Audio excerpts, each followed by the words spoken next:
Hi boss, এখন এই টিউটোরিয়ালে দেখব যে কেউ যদি আমার ফেসবুক ফ্রেন্ড না হওয়া সত্ত্বেও আমার সাথে যদি ফেসবুকে কন্ট্যাক্ট করতে চায়, তাহলে যে মেসেজ রিকোয়েস্ট পাঠাবে সেটি কোথায় থেকে দেখব এবং তার সাথে কন্ট্যাক্ট করব। এজন্য ফেসবুকের উপরে মেসেজ অপশনে ক্লিক করি।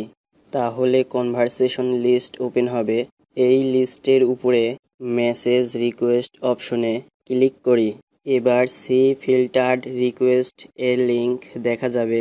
এই সি ফিল্টার্ড রিকোয়েস্ট এর লিঙ্কে ক্লিক করি। তাহলে যে আপনাকে মেসেজ রিকোয়েস্ট পাঠিয়েছে তার প্রোফাইল শো করবে। এবার এই প্রোফাইলে ক্লিক করি।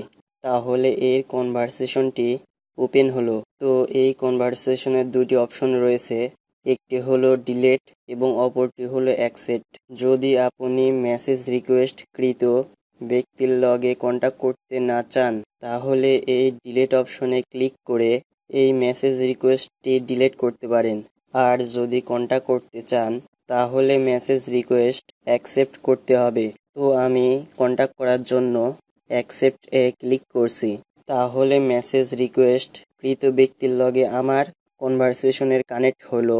এবার টাইপ এ মেসেজ অপশনে ক্লিক করে মেসেজ টাইপ করছি এবং সেন্ড করার জন্য কিবোর্ড থেকে ইন্টার কি প্রেস করি। তো বস, এভাবে কোনো ব্যক্তি আপনার ফ্রেন্ড না হওয়া সত্ত্বেও মেসেজ রিকোয়েস্ট পাঠালে তাহার সাথে আপনি কন্ট্যাক্ট করতে পারবেন। বস, চ্যানেলটি সাবস্ক্রাইব করুন। চ্যানেলটি সাবস্ক্রাইব করার মাধ্যমে আমার চ্যানেলের প্রতিনিয়ত আপলোড টিউটোরিয়াল আপনি পেয়ে থাকবেন। বস, ভিডিওটি সম্পর্কে লাইক, কমেন্ট এবং শেয়ার করুন। বস, চ্যানেলটি সাবস্ক্রাইব করতে যেন ভুলবেন না।